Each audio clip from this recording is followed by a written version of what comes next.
हाय दोस्तों, स्वागत है आपका नीतीश स्टडी यूट्यूब चैनल में। तो दोस्तों, आज की इस वाली वीडियो में हम लोग देखेंगे जीके जीएस का 20 अति महत्वपूर्ण प्रश्न जो आपके आने वाले सभी प्रतियोगिता परीक्षाओं के लिए काफ़ी महत्वपूर्ण है। तो इसीलिए आपको वीडियो को शुरू से लेकर अंत तक एक बार जरूर देखना है। और वीडियो के अंत में आपसे एक प्रश्न पूछा जाएगा जिसका उत्तर आपको नीचे कमेंट बॉक्स में बताना है। तो चलिए वीडियो को शुरू करते हैं। तो पहला प्रश्न है कि महाराष्ट्र का सुकरात किसे कहा जाता है। महाराष्ट्र का सुकरात किसे कहा जाता है। तो दोस्तों, आपको याद रखना है कि महादेव गोविंद रानाडे को महाराष्ट्र का सुकरात कहा जाता है। तो पहला सवाल का सही जवाब हो जाएगा ऑप्शन नंबर सी। चलिए अगला प्रश्न देखते हैं। बंगाल का विभाजन किस गवर्नर जनरल के समय में हुआ था।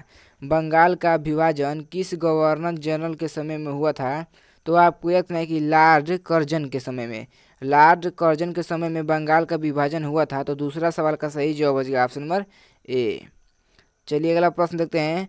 दोस्तों, अगर आपको किसी भी सवाल का उत्तर पहले से आता होगा तो कमेंट बॉक्स में ज़रूर बताइएगा। तो अगला सवाल है कि विश्व की सर्वाधिक लंबी सीमा वाला देश कौन सा है।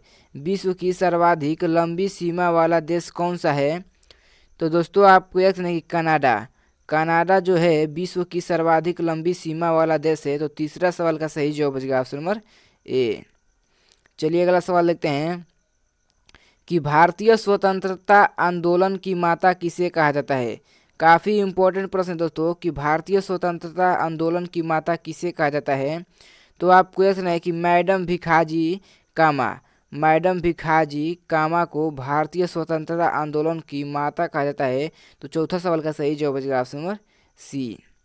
चलिए अगला सवाल देखते हैं। अगला प्रश्न आता है कि मानव शरीर में ऊर्जा का स्रोत क्या है। मानव शरीर में ऊर्जा का स्रोत क्या है। तो आपको याद रखना है कि कार्बोहाइड्रेट मानव शरीर में ऊर्जा का स्रोत है। तो पांचवा प्रश्न का सही जवाब बचेगा ऑप्शन नंबर डी। अगला सवाल है कि मिताली राज का संबंध किस खेल से है। मिताली राज का संबंध किस खेल से है। तो आपको याद रखना है कि क्रिकेट से मिताली राज का संबंध है। तो छठवां सवाल का सही जवाब बचेगा ऑप्शन नंबर सी। अगला प्रश्न है कि राष्ट्रीय आहार संस्थान कहाँ स्थित है। राष्ट्रीय आहार संस्थान कहाँ स्थित है।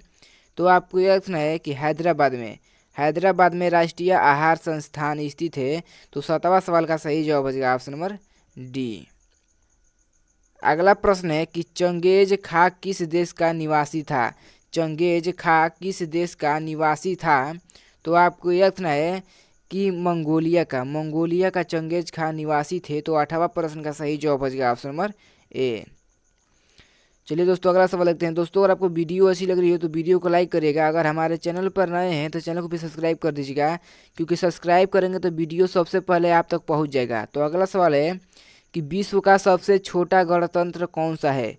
विश्व का सबसे छोटा गणतंत्र कौन सा है, यानी कि कौन सा देश है। तो आपको याद रखना है कि वेटिकन सिटी विश्व का सबसे छोटा गणतंत्र देश है। तो नौवां सवाल का सही जवाब बचेगा ऑप्शन नंबर बी। चलिए अगला सवाल देखते हैं। अगला प्रश्न है कि प्लाज्मा अनुसंधान केंद्र कहाँ स्थित है। प्लाज्मा अनुसंधान केंद्र कहाँ स्थित है। तो आपको याद रखना है कि गांधीनगर में प्लाज्मा अनुसंधान केंद्र स्थित है। तो 10वां प्रश्न का सही जवाब बचेगा ऑप्शन नंबर ए। अगला प्रश्न है कि रास तनूरा तेल रिफाइनरी किस देश में है। रास तनूरा तेल रिफाइनरी किस देश में है। तो आपको याद रखना है कि सऊदी अरब में रास तनूरा तेल रिफाइनरी स्थित है। तो 11वां प्रश्न का सही जवाब बचेगा ऑप्शन नंबर बी। अगला सवाल है कि विश्व की सबसे छोटी सीमा वाला देश कौन सा है।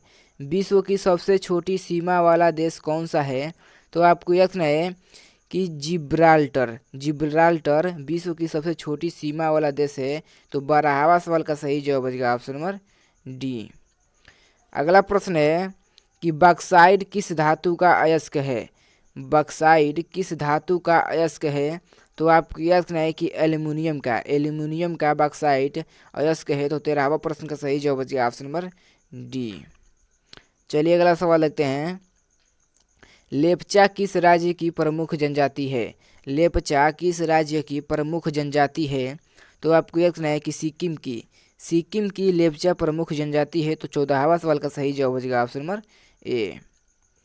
अगला सवाल है कि गदर पार्टी का मुख्यालय कहाँ स्थित है। गदर पार्टी का मुख्यालय कहाँ स्थित है। तो आपको याद रखना है कि सैन फ्रांसिस्को में गदर पार्टी का मुख्यालय स्थित है। तो 15वां सवाल का सही जवाब हो जाएगा ऑप्शन नंबर बी। चलिए दोस्तों अगला प्रश्न देखते हैं कि धनपत राय किस साहित्यकार का नाम था। धनपत राय किस साहित्यकार का नाम था। तो आपको याद रखना है कि प्रेमचंद का धनपत राय नाम था। तो 16वां सवाल का सही जवाब हो जाएगा ऑप्शन नंबर डी। चलिए अगला प्रश्न देखते हैं। अगला सवाल है कि केंद्रीय चावल अनुसंधान संस्थान कहाँ है। केंद्रीय चावल अनुसंधान संस्थान कहाँ है। तो आपको याद रखना है कि कटक में केंद्रीय चावल अनुसंधान संस्थान है। तो 17वां सवाल का सही जवाब हो जाएगा ऑप्शन नंबर डी। चलिए दोस्तों अगला सवाल देखते हैं। अगला प्रश्न है कि विश्व की सर्वाधिक बोली जाने वाली भाषा कौन सी है। यानी कि विश्व में सबसे अधिक कौन सी भाषा बोली जाती है। तो दोस्तों आपको याद रखना कि अंग्रेजी भाषा विश्व में सबसे अधिक बोली जाती है। तो 18वां प्रश्न का सही जवाब हो जाएगा ऑप्शन नंबर ए। अगला सवाल है कि भारत रत्न प्राप्त करने वाले एकमात्र पाकिस्तानी कौन था। यानी कि भारत रत्न प्राप्त करने वाले एकमात्र पाकिस्तानी कौन है। तो आपको देखना है कि यहाँ पर हो जाएगा कि खान अब्दुल गफ्फार खां भारत रत्न प्राप्त करने वाले एकमात्र पाकिस्तानी हैं। तो 19वां सवाल का सही जवाब हो जाएगा ऑप्शन नंबर बी। चलिए दोस्तों अगला सवाल देखते हैं। अगला प्रश्न है कि उगते सूर्य का देश किस देश को कहा जाता है। उगते सूर्य का देश किस देश को कहा जाता है। तो आपको देखना कि जापान को उगते सूर्य का देश कहा जाता है। तो 20वां सवाल का सही जवाब हो जाएगा ऑप्शन नंबर डी। चलिए दोस्तों आज का लास्ट सवाल देखते हैं जिसका उत्तर आपको वीडियो के कमेंट बॉक्स में बताना है कि विश्व का सबसे छोटा देश कौन सा है। विश्व का सबसे छोटा देश कौन सा है। तो कमेंट बॉक्स में इसका उत्तर बताइए। अगर आपको वीडियो अच्छी लगी हो तो वीडियो को लाइक करिएगा, चैनल को भी सब्सक्राइब कर दीजिएगा। तो चलिए मिलते हैं अगले वीडियो में। तो धन्यवाद, जय हिंद।